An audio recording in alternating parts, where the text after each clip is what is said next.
कर ले, 2-3 का मेहमान। मन नेकी कर ले, 2-3 का मेहमान। 2-3 का मेहमान मन नेकी कर ले, 2-3 का मेहमान। मन नेकी कर ले, 2-3 का मेहमान।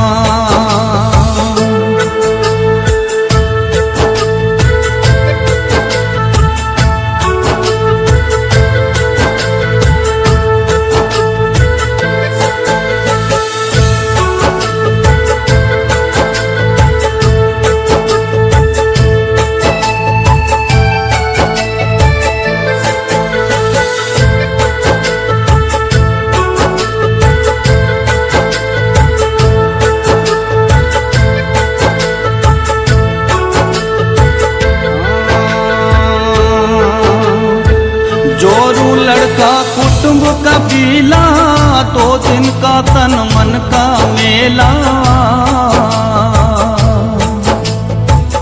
जोरू लड़का कुटुंब का पीला, 2 दिन का तन मन का मेला। अंतकाल हंस जाए अकेला,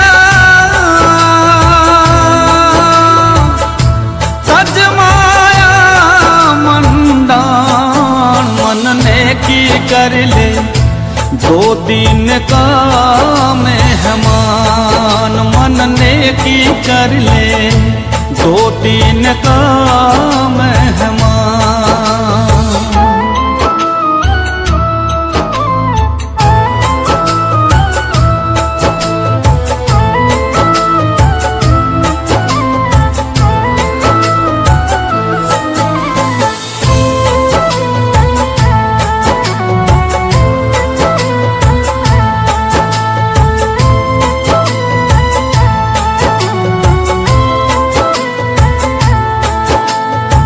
कहाँ से आया कहाँ जाएगा, तन छूटे तो मन कहाँ समाएगा।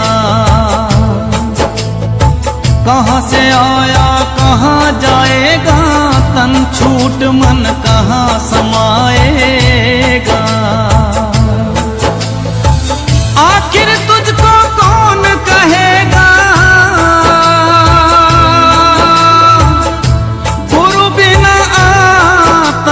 ज्ञान। मन नेकी कर ले, 2-3 का मेहमान। मन नेकी कर ले, 2-3 का मेहमान।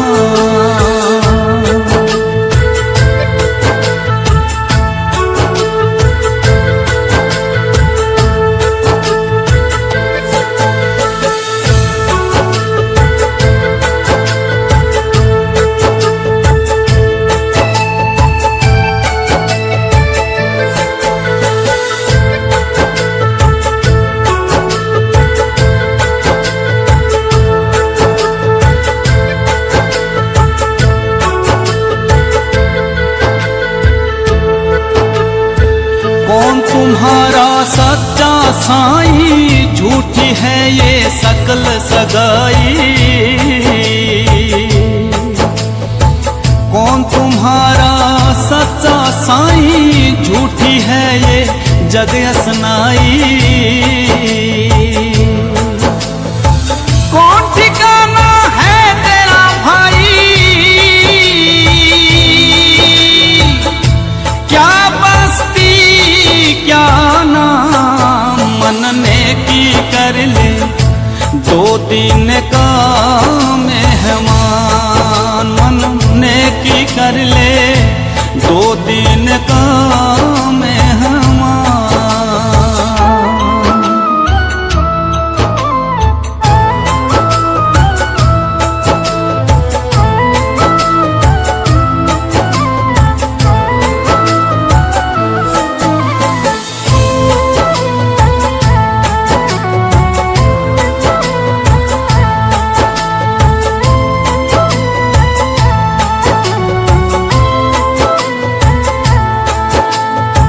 रहट माल कूप जो भरता, आवत जात भरा और रीता। रहट माल कूप जल भरता, आवत जात भरा और रीता। युगों युगों से मरता जीता, क्यों करता अभिमान। मन ने की कर ले 2 दिन का मेहमान। मन ने की कर ले 2 दिन का मेहमान।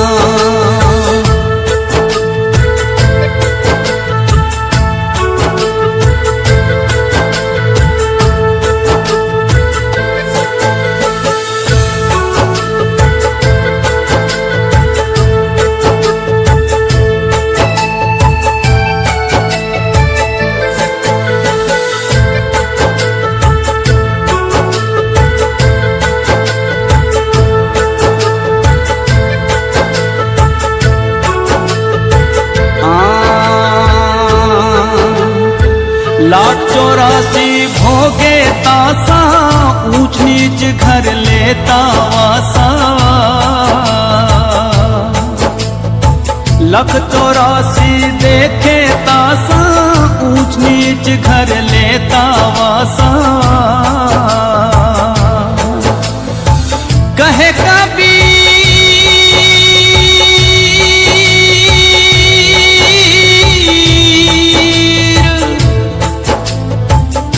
कबीर सुनो भाई साधो,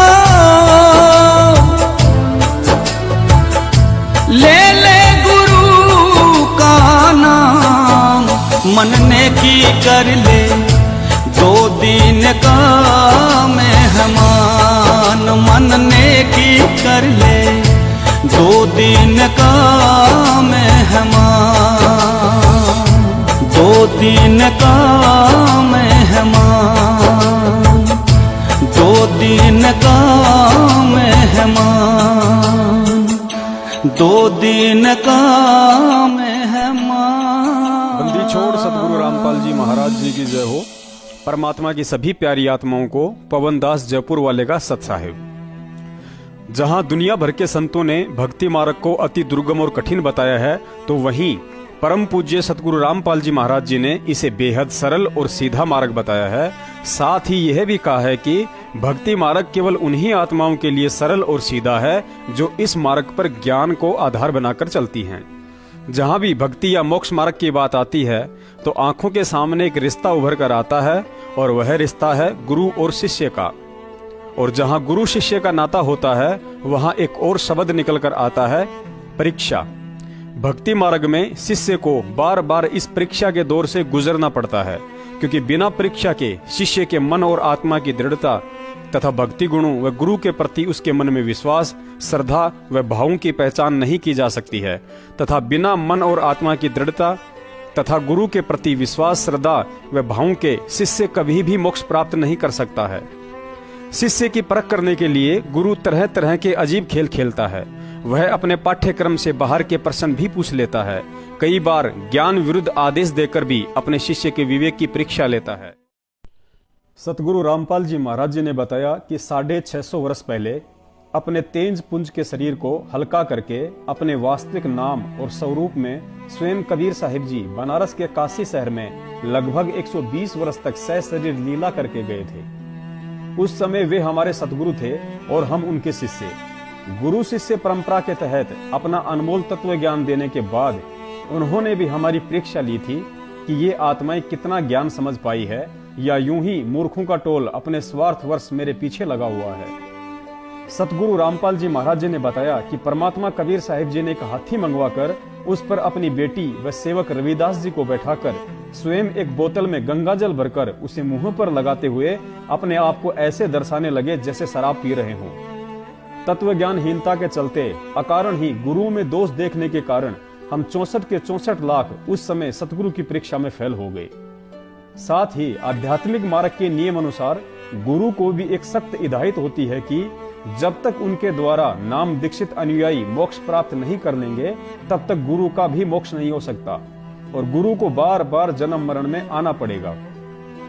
अतः इस जटिल प्रक्रिया से बचने के लिए गुरु को समय समय पर परीक्षा के तहत नकली व असली शिष्य की परख करते हुए उनकी छटनी करनी पड़ती है ताकि उन अज्ञानी शिष्यों का भार अपने सिर पर ढोने से बचा जा सके। जब काशी में कबीर साहिब जी अपने असली नकली भक्तों की परीक्षा कर रहे थे तो हम में से ज्यादातर लोग उनके हाथ में गंगा जल की बोतल को शराब की बोतल और उस उपदेशी बहन को गणिका समझकर उन्हें भड़वे जैसे शब्दों से संबोधित कर रहे थे। उस समय का वर्णन करते हुए सतगुरु रामपाल जी महाराज जी ने बताया कि भड़वा भड़वा सब कोई कहे, कोई न जाने खोज, दास गरीब कबीर करम यो बाटे सिर का बोझ। संयोगवश उस समय सतगुरु के दो शिष्य अर्जुन और सरजुन व्यापारिक सिलसिले के से कहीं बाहर गए हुए थे। जब 15-20 दिन के बाद वे काशी शहर में लौटे तो कुछ भक्तों ने उन्हें पूरा वृत्तांत सुना डाला कि भाई गुरुजी ने तो सारी भक्ति की ऐसी तैसी कर डाली। भाई हमने तो पहले ही कह दिया था कि अब मामला बिगड़ने वाला है जब गुरुजी ने वैश्याओं को नामदान देना शुरू कर दिया था। लेकिन अर्जुन सरजुन को भक्तों की इन सब बातों पर यकीन नहीं हुआ तो भक्तों ने कहा यदि अपनी आंखों से सच्चाई देखनी है तो उसी वैश्या के घर चले जाओ, गुरुजी तुम्हें वहीं मिलेंगे। दोनों भाई सीधे गणिका बहन के घर की तरफ चल दिए। घर नजदीक आते ही उन्होंने निश्चय किया कि सीधे अंदर ना जाकर पहले दरवाजे के छेद से देखा जाए कि क्या वास्तव में गुरुजी इस गणिका के घर के अंदर बैठे हैं। जब उन्होंने छिद्र से देखा कि वास्तव में गुरुजी चारपाई पर गणिका के समीप ही बैठे हैं तो काल भगवान ने मौका देकर दोनों के मन में तरह तरह के कुविचार पैदा कर डाले। दोनों एक दूसरे से कहने लगे कि भाई भगत लोग सच ही कह रहे थे, गुरुजी ने तो वास्तव में बदनामी वाले काम कर डाले। अंत में दोनों ने कुछ हिम्मत करके निश्चय किया कि कुछ भी हो एक बार गुरुजी को समझाया जाए कि उन्होंने जो किया है वह ठीक नहीं है, इससे भक्तों के साथ साथ उनकी भी बदनामी हो रही है। दोनों अंदर चले गए और कबीर साहिब जी को धीरे से मात्र इतना ही कहा था कि गुरुजी आपने यहाँ नहीं बैठना चाहिए था, यह नीच का घर है। उसी समय कबीर साहिब जी ने कहा कि भाई अर्जुन सरजुन तुम तो बड़े समझदार हो जो अब गुरु को समझाने चले कि ऊंच नीच क्या होता है, मुझे कहाँ बैठना चाहिए और कहाँ नहीं। भाई आज मुझे शिक्षा देकर तुम तो मेरे ही गुरु बन बैठे। कहते हैं अर्जुन सरजुन बावड़े सुन सतगुरु की प्रतीत और सतगुरु यहाँ ना बैठियो यो द्वारा है नीच। परमात्मा ने उनसे कहा कि भाई ऊंच नीच में हम रहें ये हाड़ मांस की देह और अर्जुन सरजुन समझियो तुम करियो शब्द सने है। गुरुजी ने बताया कि अर्जुन सरजुन अच्छी आत्मा थी। उन्हें कबीर साहिब जी के इतना कहते ही अपनी गलती का एहसास हुआ और झटका सा लगा कि भाई हमने तो भक्तों के बहकावे में आकर अपना बना बनाया काम बिगाड़ लिया। उसी समय दोनों भाई परमात्मा के चरणों को पकड़कर रोने लग गए और बुद्धि दोष के चलते अपनी इस महाभूल के लिए समय याचना करने लगे। कबीर साहिब जी ने कहा कि भाई अब चाहे तुम कितनी ही बात बनाओ लेकिन मेरे इस शरीर से अब तुम्हारी मुक्ति संभव नहीं है, क्योंकि तुमने मेरे अंदर दोष देख लिया है जो किसी भी तरीके से इस जन्म में दूर नहीं हो सकता। यहाँ पर रहीमदास जी का एक दोहा बड़ा ही सटीक बैठता है कि रहीमन धागा प्रेम का मत तोड़ो छिटकाए, टूटे से फिर ना जुड़े और जुड़े तो गांठ पड़ जाए। फिर भी उन दोनों आत्माओं की विशेष प्रार्थना पर परमात्मा ने उन्हें 250 वर्ष बाद आदरणीय गरीबदास जी महाराज जी के माध्यम से कैसे पार किया, यह बात गुरुजी ने सत्संग में अच्छे से बता रखी है। कहने का मतलब है कि गुरु शिष्य परंपरा के तहत 650 वर्ष पहले भी परमात्मा ने हमारी परीक्षा ली थी, लेकिन बुद्धि दोष और तत्व ज्ञानहीनता के चलते एक दूसरे भगत की सुनी सुनाई बातों का अनुसरण करने के कारण हम सभी भगत फेल हो गए। उसके बाद गुरु शिष्य परंपरा के तहत परम पूज्य सतगुरु रामपाल जी महाराज जी को भी स्वयं परीक्षा देनी पड़ी थी। बताया जाता है कि आध्यात्मिक क्षेत्र में गहरी रुचि के चलते संत रामपाल जी महाराज जी का संपर्क एक रामस्वरूप भगत जी से हुआ जो हरियाणा के चिमनी ढेराने गांव के रहने वाले थे और वे पहले से ही कबीरपंथी स्वामी रामदेवानंद जी महाराज जी के अनुयायी थे। एक दिन रामस्वरूप जी ने संत रामपाल जी महाराज जी से कहा कि आपके मतलब के एक संत हैं, यदि आप उनसे भेंट करना चाहते हो तो मैं आपको उनके पास नाम दीक्षा के लिए ले चलता हूँ। परमात्मा ने अपना सारा खेल पहले से ही रचा हुआ था। रामस्वरूप जी को तो इस लीला में मात्र निमित्त ही बनना था। संत रामपाल जी महाराज जी तुरंत उनके साथ चल दिए और जाते ही नाम दीक्षा ले ली। मानो जैसे वर्षों से स्वामी रामदेवानंद जी महाराज उन्हीं का इंतजार कर रहे थे। सतगुरु रामपाल जी महाराज जी को काफी समय बीत गया था अपने गुरुदेव की भक्ति और सेवा भाव में। उधर स्वामी रामदेवानंद जी महाराज जी काफी वृद्ध हो चले थे, लगभग 115 वर्ष के आसपास उम्र हो चुकी थी। संगत भी लगभग 8-9 लाख के आसपास हो चुकी थी और गुरु शिष्य परंपरा के तहत अब परीक्षा तो उन्हें भी लेनी थी। कुछ समय बाद उनकी तबीयत खराब रहने लगी। दस्त लगने के कारण उन्हें बार बार फ्रेश होने के लिए जाना पड़ता था। सामान्यतः किसी भी व्यक्ति को 2 या 3 दिन तक ही दस्त की शिकायत रहती है, लेकिन स्वामी जी को महीना बीत गया, फिर भी शिकायत ज्यों की त्यों ही बनी रही। उधर संगत में खुसर फुसर शुरू होने लग गई, जैसे वैश्या को नाम दीक्षा देने के बाद काशी शहर में शुरू हो गई थी। भगत लोग आपस में बातें करने लगे कि भाई गुरुजी काफी वृद्ध हो चुके हैं, लगता है जाने का समय नजदीक आ रहा है। कुछ कहने लगे कि भाई इतने दिन भी किसी को दस्त लगते हैं। जब गुरुजी से अपनी तबीयत संभलने में नहीं आ रही है तो भक्तों का क्या होगा। इसी बीच एक दिन रामस्वरूप भगत जी संत रामपाल जी महाराज जी के पास आए और अन्य संगत की भांति उन्हें गुरुजी की ढलती उम्र और बीमारी के विषय में बताया, लेकिन संत रामपाल जी महाराज जी ने रामस्वरूप जी की बात पर कोई विशेष ध्यान नहीं दिया। कुछ दिनों बाद एक बार पुनः रामस्वरूप जी वही बात संत रामपाल जी महाराज जी के सामने दोहराने लगे और कहा कि भाई लगता है गुरुजी का दिमाग खराब हो गया है, बार बार फ्रेश होने जाते हैं और कई बार तो बिना बाथरूम गए ही कहते हैं कि मेरे गंदे हाथ हो रहे हैं, धुलवाओ। तब संत रामपाल जी महाराज जी ने रामस्वरूप जी की ओर देखा और कहा, अरे रामस्वरूप, यह बात बोलने से पहले तेरी जीभ कट क्यों नहीं गई? गुरु जी का दिमाग खराब हो गया है। अरे भाई, गुरु यानी परमात्मा, और जिस दिन परमात्मा का दिमाग खराब हो जाएगा उस दिन तो सृष्टि का ही विनाश हो जाएगा। ये चांद, तारे, सितारे और ब्रह्मांड सब हिल जाएंगे। लेकिन देख, आज सुबह भी हुई है, सूरज भी निकला है और प्रकृति में सारे कार्य सुनियोजित तरीके से हो रहे हैं। कहते हैं, पो फाटी पगड़ा भया, जागी जिया जून, सब कहूं को देत है वो चोंच समाना चून। जो परमात्मा तेरी आंखों के सामने चींटी का कण भर से और हाथी का मन भर से पेट भर रहा है और तू कहता है कि परमात्मा का दिमाग खराब हो गया है।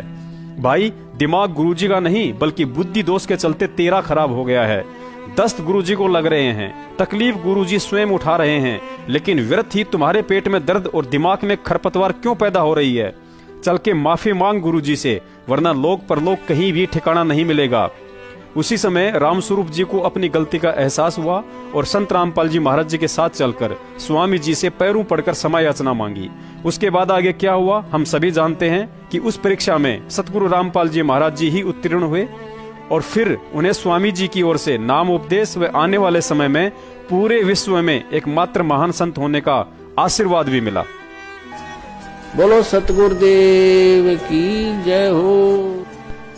कहने का मतलब है कि गुरु शिष्य परंपरा के तहत इस अग्नि परीक्षा से स्वयं संत रामपाल जी महाराज जी को भी गुजरना पड़ा था। फिर आप और हम कौन से खेत की मूली हैं जो इस अग्नि परीक्षा से हमें ना गुजरना पड़े। आज गुरु शिष्य परंपरा के तहत संत रामपाल जी महाराज जी हमारे सतगुरु हैं और हम उनके शिष्य, और पिछले 26 वर्षों से वे इस अनमोल तत्व ज्ञान की बेहिसाब हम पर बारिश कर रहे हैं, तो परीक्षा हमारी भी होनी थी। कहते हैं, भाई जो गुरु वचन पर डट गए कट गए फंद 84 के। गुरु हमेशा शब्द की चोट मारता है और उसी शब्द से वह अपने शिष्यों को परख लेता है कि इनमें से कितने विवेकी हैं और कितने भेड़ चाल में मस्त हैं। सत्संगों में बताया गया कि गुरु की कथनी को देखना चाहिए, ना कि उनकी करनी को। कथनी मतलब उनके वचन अर्थात आदेश पर विवेकशील होकर चलने से है।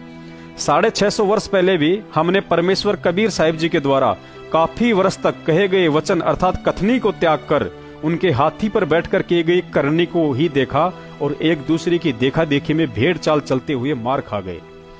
दादा गुरुजी ने भी अपने अंतिम समय तक वही अनमोल तत्व ज्ञान की कथनी कथी, लेकिन अकेले संत रामपाल जी महाराज जी को छोड़कर सभी 8-9 लाख भक्तों ने उनकी खराब तबीयत वाले करनी को ही अधिक देखा और मार खा गए। और आज 18 नवंबर 2014 बरवाला कांड के बाद का समय 15 लाख भक्तों के लिए संत रामपाल जी महाराज जी की उस कथनी पर चलने की अग्नि परीक्षा थी, जिस कथनी पर वे पिछले 23 वर्षों से अपने सत्संगों के माध्यम से हमें चलने का संदेश व आदेश दे रहे थे। लेकिन बरवाला कांड के समय उनके सत्संगों वाली कथनी को पांडाल में रखे अपने बैग की जेब में डालकर ऊपर से चैन लगा दी और सतलोक आश्रम मैनेजमेंट के उन बड़े बड़े सारनामियों की ज्ञान विरुद्ध घटिया करनी को सतगुरु का आदेश समझकर चरण पादुका की तरह माथे से लगाकर झट से काले कपड़े पहनकर हाथों में लठ पत्थर जलती हुई मसालें पेट्रोल बम और बंदूकें पकड़कर एक झटके में उनके 23 वर्षों की मेहनत को हम पढ़े लिखे मूर्खों ने मिट्टी में मिला डाला तथा समिति वाले चंद मूर्खों के बहकाव में आकर मीडिया के माध्यम से गुंडों वाली पोशाक और हरकतें करके उनके नाम और ज्ञान की दुनिया के सामने धज्जियां उड़ा डाली, जिनमें से एक मूर्ख उस समय मैं स्वयं भी था। चूंकि परमात्मा ने कलयुग की इस बिचली पीढ़ी को मोक्ष के लिए चुना था और उनका वचन है कि यदि मर्यादा में रही तो असंख्य आत्माओं को सतलोक लेकर जाऊंगा। अतः उस दयालु परमात्मा की दयालुता तो देखिए। सतलोक आश्रम मैनेजमेंट के षड्यंत्र में फंसे हम नादानों की इस महाभूल को सुधारने के लिए उसने हमें पुनः भूल सुधार का एक और मौका दिया, और वह दूसरा मौका था कांड के दूसरे ही दिन मीडिया के माध्यम से उनका साक्षात बयान देना। जेल जाते जाते भी हमें काल एजेंटों से सावधान रहने के लिए उन्हें सारी सच्चाई बतानी पड़ी और हम मूर्खों के लिए एक संदेश छोड़ गए कि जिस मनवश सतलोक आश्रम मैनेजमेंट और राष्ट्रीय समाज सेवा समिति के बहकाव में आकर तुम लोगों ने मेरी कथनी पर न चलकर उनकी करनी को श्रेष्ठ मानकर भक्तों के लक्षण त्याग कर जो ज्ञान विरुद्ध हरकतें की हैं, वह राष्ट्रीय समाज सेवा समिति मेरी नहीं है और मुझे भी आश्रम में रोक रखा था।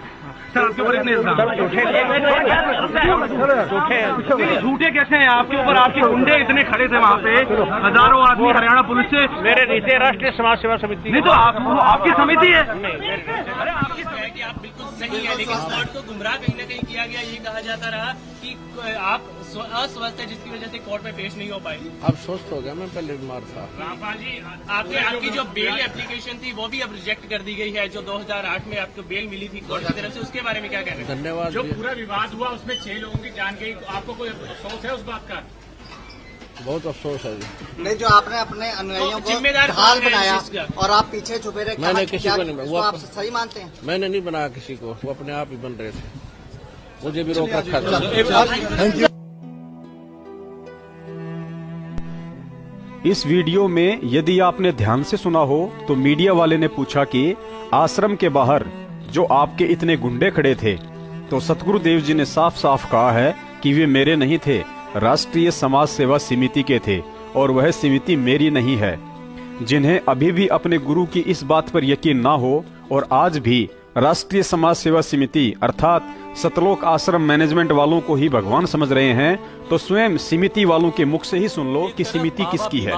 दूसरी तरफ उनके समर्थकों के हाथों में हथियार हैं, जो उनके भक्त आश्रम के बाहर खतरनाक हथियार लेकर डटे हैं। जबकि बीमारी के वक्त सलामती के लिए पूजा होनी चाहिए, भजन होना चाहिए, कीर्तन होना चाहिए और प्रार्थना होनी चाहिए, लेकिन बाबा की सलामती का ये कौन सा तरीका है? आखिर हाथ में हथियार उठाकर बाबा के समर्थक बीमार बाबा की तबीयत कैसे ठीक कर सकते हैं? पहले इनके पास हथियार था, आप डंडा क्यों? देखिए, ये संत रामपाल जी महाराज जी के अनुयायी नहीं है सब, ये राष्ट्रीय समाज सेवा समिति के कमांडो हैं और राष्ट्रीय समाज सेवा समिति के कमांडो यहाँ पर सारे सुरक्षा व्यवस्था देखते हैं। और ये पहले इनके हाथ में, आपने कहा कि पहले इनके हाथ में हथियार थे, अब इनके हाथ में लाठियां हैं। इन सभी के हाथों में पहले भी हथियार नहीं थे, इनके हाथ में पहले भी लाठियां थी। और ये यहाँ पर जो भी कोई अभद्र व्यवहार ना हो, किसी प्रकार का, किसी भी प्रकार का कोई अफरा तफरी का माहौल ना हो, इस तरह से इन्होंने लाठी डंडे यहाँ पर हाथ में लिए हुए। बाबा रामपाल की बीमारी की ये तस्वीरें हो सकता है सही हो, बाबा की तबीयत वाकई में खराब हो। ऐसे में बाबा खुद पुलिस को आश्रम में बुलाकर सच क्यों नहीं दिखा देते? आखिर कानून से बचने का ये कौन सा तरीका है? एक संत की ये कैसी सच्चाई है? उसे बचने के लिए डंडे, बंदूकों, राइफल से लैस काले लिबास में खड़े प्राइवेट कमांडोज की आड़ में सतगुरुदेव जी ने हम अक्ल के अंधों को यह दूसरा मौका दिया था कि शायद इनकी बंद बुद्धि के पट खुल जाएं और अभी भी गुरु गद्दार सतलोक आश्रम मैनेजमेंट और समिति वालों की कुसंगति त्याग कर शेष समय अपने कुकर्मों की परमात्मा से बारंबार क्षमा याचना करने और भक्ति में बिताएं।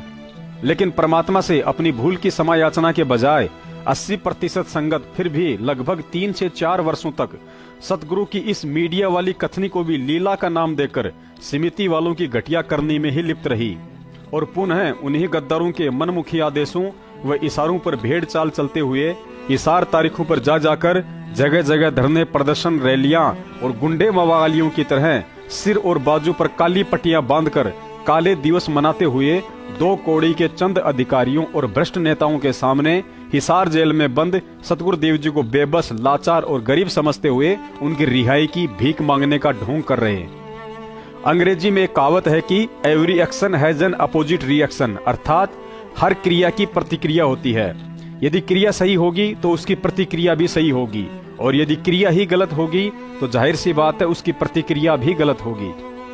जिस संगत ने अपनी तत्व ज्ञानहीनता और इस आध्यात्मिक परीक्षा को ना समझकर भेड़ चाल में मैनेजमेंट के पीछे पीछे ज्ञान विरुद्ध हरकतें करते हुए अपनी गलतियों और अज्ञानता की परमात्मा से समयाचना ना करते हुए एक और उल्टा कर्म शुरू कर दिया और वह कर्म था न्यायपालिका और सरकार का सरेआम पुस्तकें लिखकर मजाक उड़ाना, जो किसी भी तरीके से उचित नहीं था। सर्वप्रथम तो यह गलती 2014 में सतलोक आश्रम मैनेजमेंट ने स्वयं की। इन्होंने स्वयं ही जजों के खिलाफ कुछ पुस्तकें लिखी, जैसे सच बनाम झूठ, न्यायालय की गिरती गरिमा, भ्रष्ट जज कुमारक पर, और संगत से यह कहकर समाज में बंटवा डाली कि यह पुस्तकें गुरुजी ने लिखी हैं। देखिए सच्चाई। महेंद्र दास हमारे साथ हैं, इनसे बात करेंगे। महेंद्र दास जी, हाई कोर्ट ने आदेश जारी कर दिए हैं, नॉन अवेलेबल अरेस्ट वारंट जारी किए हैं संत रामपाल जी के, और 10 तारीख तक उन्हें अरेस्ट करने के आदेश हुए हैं, क्या कहेंगे? ऐसा महाराज जी समझते हैं, सोचते ही हम खुद कोर्ट में चले जाएंगे। पहली बात तो ये है। दूसरी, इसका हम कोई लीगल इसका कोई समाधान ढूंढ रहे हैं, कोई लीगल बात। लेकिन जिस तरह से कोर्ट ने भी सख्त रुख अपनाया, कोर्ट का कहना है कि जो आश्रम के जो समर्थक हैं, जो सपोर्टर्स हैं आपके, वो लगातार कानून प्रक्रिया को प्रभावित करने की कोशिश कर रहे हैं, सड़कों पर उतर आते हैं, क्या कहेंगे? क्योंकि हमारे साथ अन्याय हो रहा है और कुछ जज, वैसे तो मैं बताना चाहूंगा आपको, हम भारत के संविधान की और न्यायपालिका की पूरा सम्मान करते हैं, लेकिन कुछ वरिष्ठ जज हैं जो पक्षपाती हैं, वो हमारे साथ रंजिश नहीं काट रहे हैं। क्योंकि हमारे भक्तों ने कुछ किताबें लिखी हैं उनके लिए, सच बनाम झूठ, न्यायालय की गिरती गरिमा, उनकी जो पोल है वो खोल रखी है, हमारा कानून क्या बोलता है, ये क्या बोल रहे हैं। एक तरफ जिस न्यायपालिका और सरकार के बीच में सतगुरुदेव जी हिसार जेल में बैठे हैं, जिस न्यायपालिका और सरकार से आप न्याय के लिए बार बार गुहार लगा रहे हो, और दूसरी तरफ उसी सरकार व न्यायपालिका के खिलाफ लाखों भक्तों के माध्यम से पुस्तक व पंपलेट बंटवाकर आप दुष्प्रचार करवा रहे हो। उसी सरकार के खिलाफ आप जाट आंदोलन को समर्थन देकर उसे और अधिक भड़का रहे हो। उसी सरकार के खिलाफ आज हरियाणा रोडवेज वालों को समर्थन देकर आग में घी डालने का कार्य कर रहे हो। उसी सरकार के खिलाफ आप भक्तों के माध्यम से कांग्रेस की सरकार को सरेआम समर्थन और वोट दिलवा रहे हो, और फिर उसी सरकार और न्यायपालिका से न्याय की उम्मीद कर रहे हो कि हत्या और देशद्रोह जैसे संगीन मुकदमों में हमारे गुरुजी को बाइज्जत बरी किया जाए। और अंत में नतीजा सबके सामने है, क्योंकि 5 सालों से भक्तों के झुंड ने सतलोक आश्रम मैनेजमेंट की कठपुतली बनकर जैसी क्रिया की थी वैसी ही प्रतिक्रिया आनी थी, और अंत में वही प्रतिक्रिया आई, अर्थात बरवाला कांड के दौरान हुई 6 हत्याओं के मुकदमे में आजीवन उम्र कैद की सजा। अब सतलोक आश्रम मैनेजमेंट के मुखिया महेंद्र भगोड़े का बचाव कर रहे उसके वकील एपी सिंह की तरह रटी रटाई भाषा मत बोलना कि हत्या का मुकदमा तो हम पर बनता ही नहीं है। ये तो पुलिस के लाठीचार्ज और आंसू गैस के गोलों से निकली धुआं से दम घुटने के कारण हुआ है। हाँ, यह सच है कि आश्रम के बाहर 6 मौतें पुलिस के लाठीचार्ज और आंसू गैस के गोलों से निकले धुआं के कारण, दम घुटने और भगदड़ के कारण हुई है। लेकिन पुलिस को लाठीचार्ज करने और आंसू गैस के गोले दागने के लिए किसने मजबूर किया और क्यों किया, इस तरफ संगत का ध्यान क्यों नहीं जाता है? पुलिस, हरियाणा प्रशासन और जजों की ना ही तो संत रामपाल जी महाराज जी से कोई रंजिश थी और ना ही उन 6 भक्तों से जिनकी मौतें हुई हैं, और ना ही हरियाणा पुलिस व प्रशासन को इन हत्याओं के लिए जिम्मेदार ठहराया जा सकता है, और ना ही पुलिस पर इन हत्याओं का कोई केस बनता है। जबकि सतलोक आश्रम मैनेजमेंट ने अपने बचाव के लिए जिन लोगों की मौतें हुई थी उनके परिवार वालों को गुरुजी के आदेशों की आड़ में दबाव में लेकर अपने पक्ष में कर लिया और किराए के वकीलों के मार्फत गैर कानूनी तरीके से उन भोले भक्तों द्वारा पुलिस के खिलाफ मर्डर का झूठा मुकदमा करवा डाला। आइए जानते हैं कि उन 6 हत्याओं का मुकदमा हरियाणा प्रशासन, पुलिस और कोर्ट पर क्यों नहीं बनता है। जब तक हम इस देश के नागरिक हैं, तब तक इस देश का संविधान और कानून हर स्थिति में हमारे ऊपर लागू होता है और उस संविधान की पालना हमारा प्रथम कर्तव्य होता है। इस देश में न्यायपालिका के रहते सहते सही गलत का निर्णय हम मनमाने तरीके से नहीं कर सकते हैं। अतः कोर्ट दोषी इसलिए नहीं है क्योंकि सतलोक आश्रम मैनेजमेंट द्वारा 2008 से 2014 तक संत रामपाल जी महाराज जी को करोथा मर्डर केस में पेशी पर बुलाया जाता था, लेकिन सतलोक आश्रम मैनेजमेंट द्वारा बार बार संत रामपाल जी महाराज जी से कोर्ट की अवमानना करवाई गई। कभी मेडिकल के बहाने, कभी हाजिरी माफी, तो कभी लाइव वीडियो कॉन्फ्रेंसिंग के बहाने, और साथ में अपनी एक प्राइवेट आर्मी भी तैयार कर ली गई थी जिसे ब्लैक कमांडो का नाम दे रखा था। अतः अंत में लॉ एंड ऑर्डर को मेंटेन रखने के लिए कोर्ट ने सख्त रवैया अपनाते हुए उनके अरेस्ट वारंट जारी कर प्रशासन को सख्त आदेश दिया कि संत रामपाल जी महाराज जी को हर हाल में चंडीगढ़ कोर्ट में पेश किया जाए। यदि हर व्यक्ति इसी तरह कोर्ट के आदेशों का मजाक बनाने लग जाएगा तो कानून का भय समाप्त हो जाता है और बिना भय के समाज में अराजकता और गुंडागर्दी की स्थितियां पैदा होती हैं और धीरे धीरे देश में गृह युद्ध जैसे हालात पैदा होने शुरू हो जाते हैं, जिसके चलते पड़ोसी मुल्क पाकिस्तान के नहीं बल्कि आप और हमारी ही संपत्ति व बहन बेटियां दरिंदों के शिकार बनती हैं।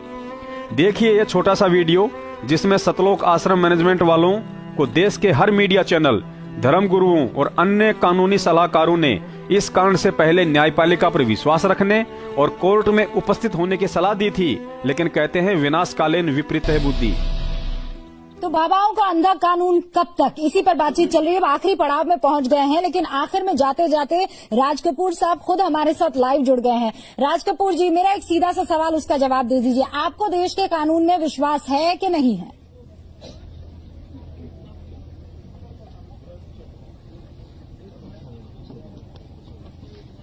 मैडम, हम देश के कानून में पूरी आस्था रखते हैं और उस देश के कानून का हम सम्मान करते हैं, लेकिन हम मैडम ये जो आप कर रहे हैं, जो अन्याय पूरे कायदे कानून है, जो नादिरशाही फरमान है, जो किसी आदमी को डरा धमका के और अपनी मर्जी से जो फरमान जारी करते उसमें हम कोई विश्वास नहीं करते। किसने किसकी मर्जी से? मैंने तो नहीं भेजा फरमान, यहाँ बैठे हुए सरस्वती जी ने भी फरमान नहीं भेजा। ये तो देश की कानून ने, वो जज हैं, उन्होंने अगर कोई फरमान भेजा है तो उसकी तो पालना आप करेंगे ना। उसको आप पालन नहीं करेंगे तो किसका करेंगे? धमका आप रहे हैं प्रशासन को या फिर आप उल्टा कह रहे हैं प्रशासन आपको धमका रहा है? मैडम, मैं धमका नहीं रहा हूँ मैडम, मैं ये कह रहा हूँ किसी आदमी की जिंदगी बचाने का नहीं रहे हैं तो इतनी ज्यादा तादाद में भीड़ क्यों इकट्ठी कर रखी है प्रवक्ता साहब? कायदे कानून की बात बाद में आती है। तो कायदे कानून ही है, कोर्ट का ही फैसला है। बाबा के ऊपर जो धारा लगी है वो कोर्ट ने ही लगाई है। भाई साहब, ये बात से डर है संत रामपाल जी महाराज के। पहले तो आप ये बताइए कि वो संत किस दृष्टि से हैं? क्या किसी बात से डरने वाले नहीं है जी? अगर डरने वाले नहीं है तो बाबा को सामने पेश क्यों नहीं कर रहे हैं? इसका मतलब कहीं ना कहीं कोई जुर्म किया है, इसीलिए पब्लिक को इकट्ठा वहाँ भीड़ कर ली है। अगर संत हैं तो उन्हें तो सामने आ जाना चाहिए। उनको सामने लेके आए, दूध का दूध और पानी का पानी हो जाएगा। अगर आपने गलत नहीं किया है तो कानून आपको माफ करेगा। अगर आप गलत किया है तो जरूर सजा होगी। आप कितने दिन तक बच पाएंगे? कानून से कितने दिन तक भाग पाएंगे बाबा जी? नहीं, आप भाई साहब, यदि संत रामपाल जी महाराज स्वस्थ होते तो आपकी सब बातों का जवाब वो खुद ही दे देते। संत रामपाल जी महाराज पूरे देश में भ्रमण करते हैं, सत्संग करते हैं, भारत का दूसरा करते हैं, अमन और शांति भाईचारा का प्रतीक है संत रामपाल जी महाराज। तो लाए, बीमार है, पता तो लगे वो कितना बीमार है। उनको आप दिखाना ही नहीं चाह रहे। लाखों की तादाद में आपने। ये भाई साहब, ये कोई सभ्यता वाला बात नहीं कर रहे आप। एक आदमी बोलिएगा, आप एक आदमी बोलो, एक आदमी। राज कपूर जी, अगर वो बीमार है तो हम यहाँ बैठकर ऊपर हाथ उठाकर दुआ करते हैं। ये भीड़ नहीं है, ये संत रामपाल जी महाराज के अनुयायी है। आप अपने शब्दों को थोड़ा सा शब्दों को ब्रेक दें। ये भीड़ नहीं है, ये संत रामपाल जी महाराज के अनुयायी हैं। अरे ये अंधविश्वास में है, अनुयायी नहीं है, अंधविश्वास में। मैडम, मुझे बीच में डिस्टर्ब ना किया जाए किसी आदमी के द्वारा, मुझे बीच में डिस्टर्ब ना किया जाए। यदि आप मेरा पक्ष जानना चाहते तो आप बात कीजिए मेरे से। आपका पक्ष ही जान रहे हैं, लेकिन सवाल नहीं करेंगे। आपकी बात मानेंगे वो सही, और आप हमारी बात ना माने वो गलत। तो बीच में कोई और आदमी ना बोले। उसको किसने अधिकार दे दिया मेरे से टिकट करने का? वो है स्वामी विवेक विराट, वो भी मैं आपसे बात कर रहा हूँ, मैं किसी दूसरे आदमी से बात नहीं कर रहा। कपूर साहब वो भी एक धर्म गुरु हैं, जैसे आपके स्वामी विवेक जी से मैं बाद में बात करूंगा। मुझे पहले ये बताइए, मैं आपके सवाल का जवाब दूं या स्वामी जी के सवाल का जवाब दूं? जवाब तो आपको देना पड़ेगा, पूरा देश आपसे जवाब मांग रहा है। एक रुबिका लियाकत नहीं जवाब मांग रही है, स्वामी विवेक विराट जवाब मांग रहे हैं, दीपा शर्मा जी जवाब मांग रही है, जी न्यूज के नहीं तो एक करके मांगो ना, एक करके मांगो। आपको देना पड़ेगा ना राज कपूर जी, अगर आप तो एक करके मांगिए मैडम, शालीनता से मांगिए, एक करके मांगिए, मैं सबके जवाब देने को तैयार हूँ। ठीक है, अब एक सीधा सा सवाल मुझे ये बताइए, अगर वो बीमार मैं मना नहीं कर रहा हूँ, मैं मना नहीं कर रहा हूँ, मैं कह रहा हूँ आप एक करके बोलिए ना, ताकि मुझे सुनने में और बात करने में सुविधा हो। ठीक है, आप मेरी बात सुनिए।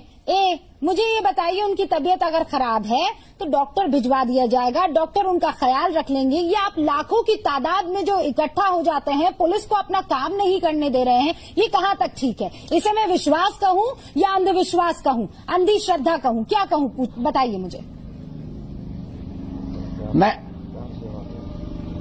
मैडम यदि आपके पिताजी बीमार हो तो आप उन्हें देखने जाएंगे कि नहीं जाएंगे? क्यों नहीं जाएंगे देखने? आपके पिताजी यदि बीमार हैं और आप उनसे दिल से चाहते हैं तो आप देखने जाएंगे नहीं जाएंगे? अपराधी हैं तो मैं ये सब हमारे गुरुजों के बच्चे हैं, सब मेरे उन्हें देखने के लिए आए हैं। तो मैं पहली लड़की होंगी जो उनको जेल पहुंचाऊंगी, मैं पुलिस थाने उनको पहुंचाऊंगी। संत रामपाल जी महाराज मैडम देखिए, अपने अंधविश्वास नहीं करूंगी मैं अपने पिता पर, देश का कानून। संत रामपाल जी महाराज ने कोई अपराध नहीं किया है जी। आप ये बात जानिए। नहीं, आप गलत कह रहे हैं। पीछे क्यों पड़ा है कानून? आप गलत सजा देना चाहता है। आप जनता में गलत मैसेज भेज रहे हैं। संत रामपाल जी महाराज को अपराधी नहीं है, वो संत हैं। अरे ये देश का संत है वो, संत रामपाल जी महाराज अपराधी नहीं है। आप प्लीज अपने शब्दों में थोड़ा सा फेरबदल कीजिए। फेरबदल करती हूँ मैं। संत रामपाल जी महाराज ने क्या अपराध किया बताइए मुझे। मैं ये कहती हूँ, मैडम मैं आपसे ये जानना चाहूंगा आपसे ही, जो संत रामपाल जी महाराज ने क्या अपराध किया बताइए मुझे। मैं जज नहीं हूँ, मैं वकील नहीं हूँ, ये कोर्ट डिसाइड करेगा राज कपूर जी। लेकिन हमारा ताल ठोक के जो सवाल था उसका जवाब तलाशने की कोशिश हो सकता है अगली बार फिर करनी जाए। राज कपूर जी, आपसे मेरे ख्याल से एक बार फिर से पूरा का पूरा ये प्रोग्राम रखना पड़ेगा बातचीत करने के लिए। आप एंड में जुड़े इसलिए बातचीत नहीं हो पाएगी। और बाकी सभी खास मेहमानों का भी बहुत बहुत शुक्रिया। इसके अलावा हरियाणा प्रशासन व खट्टर सरकार को इसलिए दोष नहीं दे सकते हैं क्योंकि हरियाणा में बीजेपी की सरकार इस कांड से मात्र 20 दिन पहले ही बनी थी। खट्टर सरकार तो इस मुकदमे की ABCD भी नहीं जानती थी। आनन फानन में सरकार ने इस कांड को रोकने के लिए भरकस प्रयास किया, जिसके चलते सरकार ने सतलोक आश्रम मैनेजमेंट से शांति वार्ता के लिए अपने 2 प्रतिनिधि आश्रम में भेजे, लेकिन महेंद्र एंड पार्टी अपनी जिद से टस से मस नहीं हुई। अब बीजेपी सरकार की बेगुनाही का इससे बड़ा सबूत और क्या होगा, जब खुद सतलोक आश्रम के वरिष्ठ प्रवक्ता और राष्ट्रीय समाज सेवा समिति के तत्कालीन प्रधान मास्टर बलवान जाखड़ स्वयं बयान दे रहा है कि इस फसाद की मुख्य जड़ कांग्रेस का मुख्यमंत्री भूपेंद्र सिंह हुड्डा था, जिसने जजों पर दबाव डलवाकर यह झूठा केस बनवाया है। हरियाणा की बीजेपी सरकार नहीं चाहती है कि किसी तरह का झगड़ा हो, लेकिन बीजेपी उनकी साजिश का शिकार ना बने और इन केसों की CBI जांच करवाए। अब इस सतलोक आश्रम के वरिष्ठ प्रवक्ता को कौन समझाए, जो स्वयं कह रहा है कि बीजेपी की सरकार को बने हुए मात्र 20 दिन हुए हैं, जो इस मुकदमे की ABCD भी नहीं जानती है। इधर कोर्ट ने सख्त आदेश देकर 20,000 पुलिस फोर्स संत रामपाल जी महाराज जी को अरेस्ट करने के लिए बरवाला में भेज दी है, और तुम कह रहे हो कि हरियाणा सरकार इसकी CBI जांच करवा दे। CBI जांच किसी लेबोरेटरी में नहीं होती है, जो मशीन से सैंपल डाला और रिजल्ट बाहर आ जाए। CBI जांच के लिए सरकार को समय व शांति चाहिए थी, लेकिन शांति भक्तों ने नहीं दिखाई और समय सरकार के पास नहीं था। देखिए सतलोक आश्रम के प्रवक्ता का वीडियो, जिससे स्पष्ट है कि हरियाणा खट्टर सरकार का बरवाला कांड करवाने में कोई दोष नहीं है कि आज संत रामपाल हाईकोर्ट के सामने पेश नहीं होंगे। हमारे साथ आश्रम के प्रवक्ता बलवान जी हैं, इनसे जाने। बलवान जी, आज भी संत रामपाल पेश नहीं हो रहे कोर्ट में? आप बीमार हैं, डॉक्टरों के पैनल ने उन्हें सर्टिफिकेट इशू किया है, 19 तारीख तक का बेड रेस्ट लिखा है, इसलिए संत रामपाल जी बीमारी के कारण हाई कोर्ट में पेश नहीं होंगे। तो ऐसे में क्या रास्ता अपनाया जा रहा है? तो फिर पहले भी आपने कहा था वो बीमार हैं, तो उनके गैर जमानती गिरफ्तारी वारंट जारी किए गए थे हाई कोर्ट की तरफ से। देखो, कोर्ट के पास बहुत सी ऑप्शन होते हैं। कोर्ट को चाहिए कि मानवता के तौर पर उन ऑप्शंस पर ध्यान देना चाहिए। जैसे वीडियो कॉन्फ्रेंसिंग हो सकती है, मेडिकल सर्टिफिकेट जारी करने पर एग्जाम्प्ट हो सकता है, या हाजिरी माफी हो सकती है। इन तीनों में से कोई एक भी हो सकता है, हमें कोई आपत्ति नहीं। लेकिन हरियाणा पुलिस भी लगातार आश्रम के नजदीक आकर के बैठी रही है। 150 मीटर की दूरी पर आकर के उन्होंने डेरा जमाए रखा था, नाकाबंदी कर रखी थी, लेकिन उसके बावजूद हरियाणा पुलिस संत रामपाल को गिरफ्तार करने यहाँ नहीं पहुंची। क्या कोई बातचीत हो रही थी सरकार के साथ या पुलिस के साथ, प्रशासन के साथ? देखो, बीजेपी की सरकार है, वो कोशिश ये कर रही है कि किसी प्रकार से सरकार की भद ना पिटे और ठीक रास्ता निकाला जाए। उनकी ट्राई है ये, और हो सकता है प्रशासन के सामने कोई ऐसी पॉजिटिव रुख आया हो सरकार का, इसलिए वो शायद हलचल कम कर दी हो। बाकी सरकार जाने, सरकार का काम जाने। कोशिश कर रही है सरकार भी किसी प्रकार का टकराव ना हो। आपकी बातचीत हो रही है, कोई मीडिएटर बीच में है जिससे पूरे मामले पर बातचीत हो रही है? हाँ, कल 2 व्यक्ति आए थे बारी बारी से, उनसे हमारी बातें हुई हैं। हमने अपने ऑप्शन उनके सामने रखे हैं, उन्होंने अब सरकार के सामने रखे हैं, मुख्यमंत्री जी के सामने। तो अब उनका काम हो, जैसे भी वो करेंगे, उसके ऊपर क्या निर्णय लेती हैं सरकार, उस पर निर्भर करता है। आज कोर्ट और भी सख्त रवैया अपना सकती है, तो क्या रुख रहेगा आपका आने वाले दिनों में? देखो, कोर्ट को चाहिए कि वो सख्त रवैया ना अपना करके मानवता के तौर पर इस केस का दोबारा से एग्जामिन करे और जाने कि वास्तव में ये केस बनता ही नहीं है। ये तो किसी हठधर्मी जज की वजह से ऐसा हुआ, और जज के कोई इशारा किया गया था तत्कालीन मुख्यमंत्री भूपेंद्र सिंह हुड्डा के द्वारा। भूपेंद्र सिंह हुड्डा ने दबाव डालकर जजों से ये जानबूझकर केस बनवाया हुआ है, गलत केस। और संत रामपाल जी पे ये केस बनता ही नहीं, क्योंकि संत रामपाल जी ने कहीं भी कोर्ट की अवमानना नहीं की किसी रूप में। आने वाले अगर फिर से नई तारीख पड़ती है तो क्या उस तारीख पर संत रामपाल पेश होंगे कोर्ट में?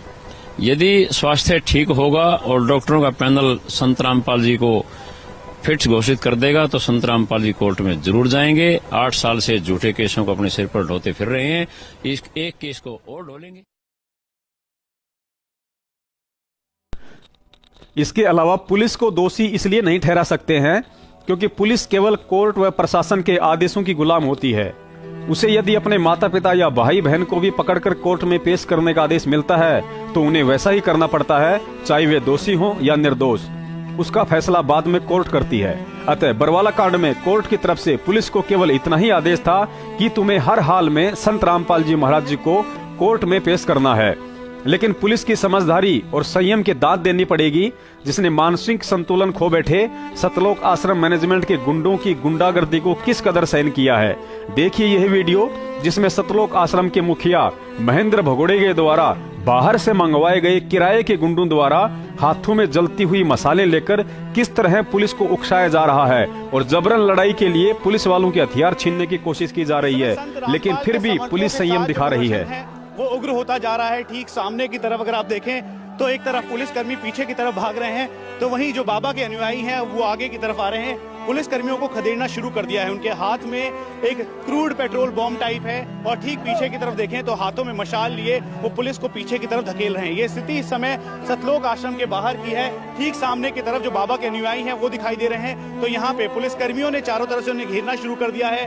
वज्र के साथ, वाटर कैनन के साथ आगे की तरफ बढ़ रहे हैं, लेकिन स्थिति इस समय सामान्य नहीं है। ये इस समय की हालत है ठीक सतलोक आश्रम के बाहर की। एक तरफ पुलिस है तो दूसरी तरफ संत रामपाल के समर्थक। ऐसे में स्थिति अब काबू से बाहर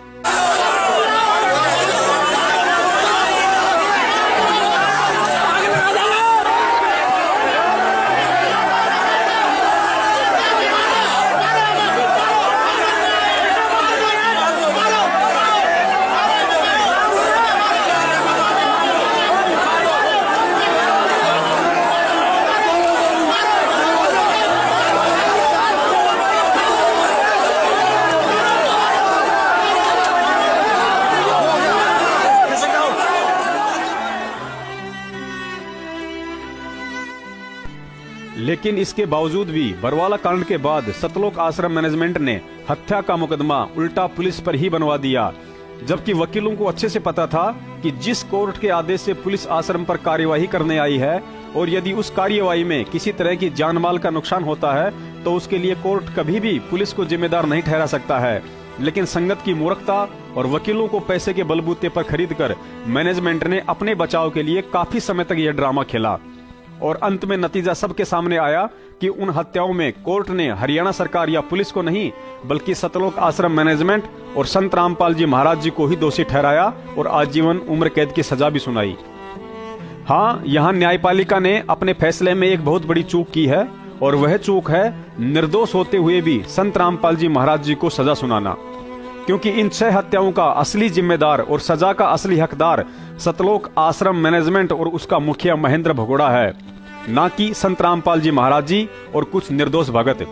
तभी तो अपने साथियों के साथ 18 नवंबर 2014 से कुत्ते की तरह दुम छुपाता हुआ भगोड़ा बनकर भक्तों के दान पर हराम के टूक तोड़ता हुआ इधर उधर भटकता फिर रहा है।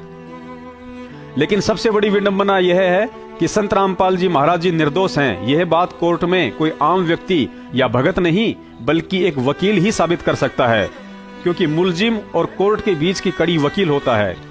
लेकिन इसे भी दुर्भाग्य ही कहा जाएगा कि कोर्ट में संत रामपाल जी महाराज जी को निर्दोष साबित करवाने वाले सारे के सारे वकील उसी सतलोक आश्रम मैनेजमेंट के मुखिया महेंद्र भगोड़े ने कर रखे हैं, जो हर हाल में संत रामपाल जी महाराज जी से पहले अपना बचाव चाहता है और अपने बचाव के लिए चाहे संत रामपाल जी महाराज जी को उम्र कैद हो या फांसी, उसे कोई परवाह नहीं है, क्योंकि महेंद्र भगोड़े की नजरों में संत रामपाल जी महाराज जी की औकात किसी संत या भगवान के नहीं बल्कि एक सामान्य इंसान की तरह है। और इसका सबसे बड़ा उदाहरण स्वयं महेंद्र की यह 2 मिनट की ऑडियो है, जिसमें पवन जयपुर वाले को कह रहा है कि गुरुजी से प्रार्थना लगवाने के बाद भी मेरी मंजूरी जरूरी है। अर्थात अब भक्तों को गुरुजी के आदेश के बाद भी एक 2 कौड़ी के अदने से भिखारी महेंद्र की इजाजत लेनी पड़ेगी कि महेंद्र जी, मुझे गुरुजी ने ऐसा करने का आदेश दिया है, लेकिन अब गुरुजी के आदेश के ऊपर आपका क्या आदेश है, क्योंकि आपकी ऑडियो के अनुसार तो आप जगत पिता संत रामपाल जी महाराज जी के भी पिता हैं। सुनिए ऑडियो और संगत अपनी बंद आंखों को खोलने का प्रयास करे, क्योंकि सत्सेवकों द्वारा आपको हर बात का पुख्ता सबूत दिया जा रहा है, कोई हवाई फायर नहीं किया जा रहा है। सही बोल रहे क्या? हाँ जी, उमर मोहल्ला बोल रहा था। जी भगत जी।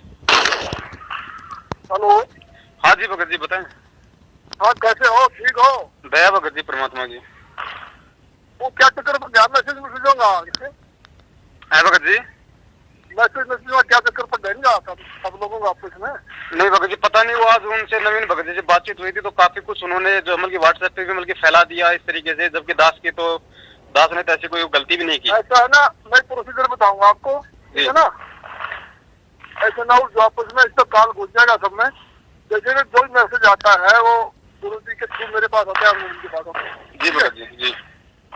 तो हम ऐसा करेंगे, सिस्टम बनाएंगे, लिंक बनाएंगे आपको। मैं इनको बोलूंगा भाई जैसे आपके लिंक में आप करो, बाकी अपने नाम से मेरे नाम से कबीरा को दे दो, तो वो वहां से प्लग कर दिया सबको। जी भगत जी, ठीक है ना? जी जी जी। भगत जी, मालिक के आदेशों के अनुसार ही चलना है, दास का इसमें कहीं कोई मतलब इधर उधर का बिल्कुल नहीं है। बाकी मैंने आज दास ने नवीन जी को ये कहा था कि नवीन जी देखो, मेरा कहीं वो कुछ नहीं है, ना ही मैंने कोई ऐसा कोई मतलब मैसेज किया है मेरे से भगत जी, बगैर थोड़ा अगर आपने सुनो, आपने मैसेज वहां दे दिया ना, डीएम कबीरा को सत्य मानने और कला मानने, मतलब उससे क्या होता है ना, ये भी नवीन भी करता है, तो हम करवा नहीं भगत जी आप बातों छोड़ो, जो हो गया तो छोड़ो, आपकी छोड़ो दोबारा, ठीक है ना? जी जी जी। तो मैं नवीन को बोलता हूँ भाई वो आपसे भी लिंक करे और चारों बनाओ, आपस में लिंक बनाए, चलो क्या दिक्कत है? बिल्कुल भगत जी, मिलके सेवा करनी है, मालिक के भी तो यही आदेश है भाई, मिलके मिलजुल के चलना सबको, है ना? ना ऐसा नहीं ना, जैसे आप कहते हो, मैंने सुना था आपका बच्चों का वो रिकॉर्डिंग है जी, मैं इतनी बार को दोबारा प्रार्थना कराऊंगा, प्रार्थना के बाद भी मेरी मंजूरी जरूरी है। बदकिस्मती से आज यदि किसी भिखारी को सतलोक आश्रम मैनेजमेंट द्वारा संगत से धर्म के नाम पर भीख मांगने वाले इस व्यापार का पता चल जाए तो वह यही कहेगा कि मैं एक भिखारी हूँ, भीख मांगकर खाना मेरा धंधा है, सदियों से मेरी पीढ़ियां यही काम करती आ रही हैं, मेरे फटे पुराने कपड़े और मैला कुचला बदन देखकर लोग समझ जाते हैं कि मैं वास्तव में असहाय और निर्बल हूँ। मैं लोगों से हाथ जोड़कर प्रेम के साथ भीख मांगता हूँ, कोई देता है उसको भी दुआ देता हूँ और कोई नहीं देता है उसको भी दुआ देता हूँ। आपने चौराहे पर, प्लेटफार्म पर, बस अड्डे पर मुझे यही कहते सुना होगा कि अल्लाह के नाम पे दे दे बाबा, मौला के नाम पे दे दे बाबा, इस गरीब की हालत देखकर तो दे दे बाबा। लेकिन इस कलयुग में एक ऐसा मॉडर्न भिखारी आ गया है जो भिखारी समुदाय को बदनाम करते हुए लोगों को भावनात्मक रूप से भयानक तरीके से लूटने में लगा हुआ है। उसके भीख मांगने का तरीका बड़ा ही हाई प्रोफाइल है। पढ़े लिखे IAS, IPS ऑफिसर्स लोग भी समझ नहीं पा रहे हैं कि वह भीख मांग रहा है या धमकी दे रहा है। उसके भीख मांगने के तरीके को देखकर अक्सर कई लोग मुझे भी सलाह दे जाते हैं कि कहां अल्लाह के पीछे पड़े हो। यह डायलॉग पुराना हो चुका है। आज के जमाने में अल्लाह के नाम पर नहीं, धर्म के नाम पर मांगना सीखो। मैं तुम्हें एक समिति का नाम बता देता हूं, जिनकी देश विदेश में लगभग 150 के आसपास दुकानें खुली हुई हैं। उनसे जाकर मिलो, प्रार्थना करो, उनकी गुलामी करो। हो सकता है वे लोग इस क्षेत्र में भी कमीशन बेस पर तुम्हारे लिए कोई नामदान वाली दुकान खोल दें। भिखारी बोला, बाबूजी आपकी सब बात ठीक है, लेकिन आप कह रहे हैं कि वह समिति सीधे अल्लाह के नाम पर नहीं मांगती है, तो फिर किसके नाम से भीख मांगती है? और फिर भी पढ़े लिखे लोग उसको भीख दे रहे हैं। बाबूजी बोले, देख भाई, मैंने सुना है उन लोगों ने एक गैर राजनीतिक व धार्मिक संस्था के नाम से एक समिति बना रखी है जो सारे काम राजनीतिक, अनैतिक और अधार्मिक ही करती है। मैं तुम्हें उस समिति के द्वारा भीख मांगने के कुछ तौर तरीके बता रहा हूँ, जिससे हो सकता है आप समझ जाओ कि वह कौन सी समिति है। जैसे रमेणी के नाम पे दे दे रे बाबा, वकीलों के नाम पे दे दे रे बाबा, जमीन के नाम पर दे दे रे बाबा, जमानत के नाम पर दे दे रे बाबा, आश्रम के नाम पर दे दे रे बाबा, भंडारे के नाम पे दे दे रे बाबा, ज्योति के नाम पर दे दे रे बाबा, पाठ के नाम पे दे दे रे बाबा, बैतूल में गुरुजी का सिंहासन बन रहा है उसके नाम पे दे दे रे बाबा, फर्जी लेटर के नाम पे दे दे रे बाबा, नकली ऑडियो के नाम पे दे दे रे बाबा, जेल में प्रार्थना के नाम पे दे दे रे बाबा, गुरुजी की बेटी से प्रार्थना लगवा दूंगा दे दे रे बाबा, अनारो माई से प्रार्थना लगवा दूंगा दे दे रे बाबा, 50 लाख रुपए गुरुजी के नाम पे उधार दे दे रे बाबा, कुछ मत सोच बस दे दे रे बाबा, ज्यादा सोचा तो जेल में प्रार्थना लगवा दूंगा रे बाबा, दे दे नहीं तो तेरा नाम खंड हो जाएगा रे बाबा, नहीं दिया तो कहीं शुद्धिकरण भी नहीं होने दूंगा दे दे रे बाबा। भिखारी बोला, बाबूजी इस संस्था का नाम तो RSSS यानी राष्ट्रीय शुक्र स्वान समिति है, जो 2010 से जगत गुरु रामपाल जी महाराज जी के पीछे पड़ी तो उन्हें जेल भिजवा दिया, और अब आप कह रहे हो कि वह संस्था भिखारीपन के धंधे में आ गई है, अब पता नहीं हमें कहां ले जाकर छोड़ेगी। बाबूजी बोला, लेकिन तुम्हें कैसे पता चला कि इस संस्था का नाम राष्ट्रीय शुक्र स्वान समिति है? मैंने तो सुना है उसका नाम राष्ट्रीय समाज सेवा समिति है। तो भिखारी बोला, बाबूजी जिसे स्वयं परमात्मा स्वरूप संत रामपाल जी महाराज जी ने नकार दिया हो कि यह संस्था मेरी नहीं है, तो ऐसे में उसे राष्ट्रीय समाज सेवा समिति नहीं बल्कि राष्ट्रीय शुक्र स्वान समिति कहना भी स्वानों की तौहीन है। कुछ देर रुककर भिखारी ने आंखों से आंसू पोंछते हुए कहा, बाबूजी शायद गरीबी मेरी किस्मत में थी, लेकिन मेरी फितरत में आज भी अमीरी है, क्योंकि अभी तक मैंने धर्म को धंधा बनाकर राष्ट्रीय समाज सेवा समिति वालों की तरह अपने जमीर को नहीं बेचा है। बाबूजी मैं उन लोगों में से नहीं हूँ जो टोकरी से सांप दिखाकर उस असहाय जीव के नाम पर अपना पेट भरते हैं। मैं उन दलाल लोगों में से भी नहीं हूँ जो किसी बहन बेटी की इज्जत आबरू को बाजार में बेचकर अपना पेट भरते हैं। मैं उस राष्ट्रीय समाज सेवा समिति जैसे लोगों से मैं तो हरगिज नहीं हूँ जो लोगों को भगवान के आदेशों वाला नकली सांप दिखाकर अपना पेट भरते हैं, तो कभी अखंड नाम के खंडित होने का भय दिखाकर अपना पेट भरते हैं, तो कभी धर्म को धंधा बनाकर अपना पेट भरते हैं, और तो और तीनों लोकों में प्रवेश करके सबका धारण पोषण करने वाले सत्य पुरुष का नाम लेकर कहते हैं कि मुझे 50 लाख रुपए उधार दे दो, जब जेल से आऊंगा तो लौटा दूंगा। तो कभी लोगों की पर्चियां काट काट कर उनसे ज्योति पाठ और दान के नाम पर पैसा वसूल करते हैं। वह बूढ़ा भिखारी दोनों हाथ फैलाकर गीली आंखों से आसमान की तरफ देखता हुआ यह कहकर अपने कदम धीरे धीरे आगे बढ़ाने लगा, हे भगवान मैं भिखारी हूँ, लेकिन आज तक भीख मांगी नहीं तेरा नाम बेचकर, 1 पैसा देने वाले को 10 पैसे की दुआ दी है तेरा नाम बोलकर। अच्छा हुआ जो अभी तक तेरी शरणागत आया नहीं तेरी अनमोल पुस्तक ज्ञान गंगा देख कर, वरना भीख की जगह आज गरीब भक्तों को लूटता, धर्म को धंधा बनाकर दान की पर्चियां काट काट कर तेरे ही आदेशों की नकली चादर प्रेरणा कंदर सासी मांग्या कर बैठिया रे, अर्जुन की लो लगे सतपुरुष ते वो तो मोती देवे उदारे, टूका कारण फिर कुकरा 70 घर फिर आवे, ये तो लक्षण नहीं संत के, क्यों बाणा वृद्ध लजावे। अपने आत्मा इस दास ने सन 1994 से आदेश हुआ था पूज्य गुरुदेव का दीक्षा देने का। 94 और 95 के मई तक तो दास सर्विस भी करता रहा, सैटरडे संडे को सेवा भी करता रहा, सब खर्चा अपनी जेब से आप ही करता था।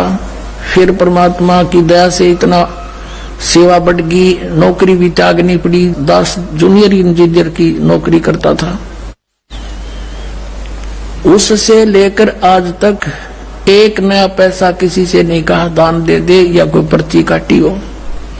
और आप देख रहे हो भगवान के दरबार में क्यों परमात्मा इतना देता है अपनी प्यारी आत्माओं को, और फिर उमंग भरता है, करे कराव साईं मन में लहर उठा, दादू से दर्जीव के आप बगल हो जा।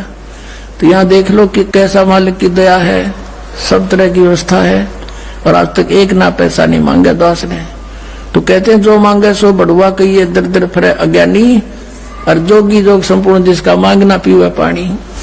तो ये कहते हैं गरीबदास साहिब जी कह रहे हैं कि उत्तर पश्चिम पूर्व पश्चिम उत्तर दक्षिण ये फिरदा दाने दाने नू, और सर्व कला सतगुरु साहिब की हरियाए हरियाणे नू। गरीबदास कहते कबीर साहब आए भगवान हरियाणे नू, और तो मांगते फिरो धक्के खाते फिरो उस भगवान को पहचानो। मंदिर में बैठा पुजारी भी भगवान के नाम पर ही भीख मांगता है, और जगत गुरु तत्वदर्शी संत रामपाल जी महाराज जी को बदनाम करने के मकसद से आज मनमुखी सतलोक आश्रम मैनेजमेंट और कोऑर्डिनेटर भी भोले भगत समाज से भगवान के नाम पर ही भीख मांग रहे हैं। बस तरीका थोड़ा नया जरूर है। भगत समाज से अंतिम प्रार्थना। कहते हैं समझदार वह नहीं होता है जो खुद ठोकर खाकर समझे, बल्कि समझदार वह व्यक्ति होता है जो दूसरों की ठोकर से समझ जाए और अपना अंगूठा फुड़वाने से बचे। वरना ठोकर खाकर तो पशु को भी अकल आ जाती है। फिर हमारे इंसान होने व इंसान होकर तत्व ज्ञान लेने का क्या फायदा। याद रखिए, जब तक कांटों वाले पेड़ को खात मूत देते रहोगे वह बढ़ता रहेगा और लोगों की राह में कांटे बिछाता रहेगा। और बरवाला कांड के बाद आचार विचार व्यवहार और वाणी से 101% प्रमाणित हो चुका है कि वह लंबे कांटों वाला बबूल का पेड़ मनवस सतलोक आश्रम मैनेजमेंट है, जिसे संगत जब तक जानबूझकर या अनजाने में आम का वृक्ष समझकर धर्म के रूप में दान व तन के रूप में इनकी रैलियों व पेशियों में जा जाकर इन्हें खात मूत देती रहेगी, तब तक इनके कुकर्मों के कांटे संगत के साथ साथ हिसार जेल में निर्दोष होकर भी जेल में बैठे सतगुरुदेव जी को भी चुपते रहेंगे। फैसला आपके हाथ में है, जब मर्जी आए तब कर लेना। परमात्मा की दी हुई बुद्धि से लगता है पिता जेल में है, और संगत में पढ़े लिखे व स्मार्टफोन प्रयोग करने वाले वे सभी भगत परमात्मा के दोषी हैं जो सत्सेवकों के हर मैसेज को पढ़ते हैं और अपनी आंखों से सबूतों सहित सारी सच्चाई से परिचित होने के बाद भी यदि संगत को अपना भाई बहन समझते हुए यह सबूत आधारित सच्चाई उन तक नहीं पहुंचाते हैं, तो धिक्कार है उन्हें जो परमात्मा प्रदत्त इन उपकरणों का सही से उपयोग नहीं कर रहे हैं। क्योंकि सतगुरुदेव जी ने एक सत्संग में कहा था कि बच्चों, काल भगवान ने तो यह उपकरण टीवी, रेडियो, मोबाइल इस जीव के कर्म फुड़वाने के लिए चलाए हैं, ताकि सारा दिन इनमें बकवास देखते रहें, लेकिन परमात्मा अपना ज्ञान देकर इन्हीं उपकरणों के माध्यम से अपना ज्ञान और इस सच्चाई का प्रचार करवाकर अपनी आत्माओं के कर्म बनवाएंगे। अतः आज हमारे लिए परमात्मा पहले हैं और सेवा बाद में।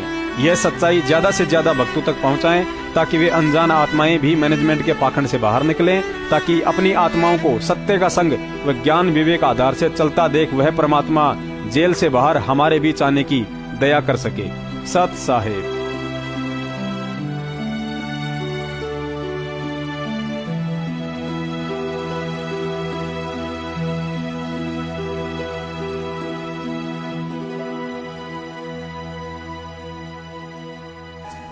बोलो सतगुरुदेव की।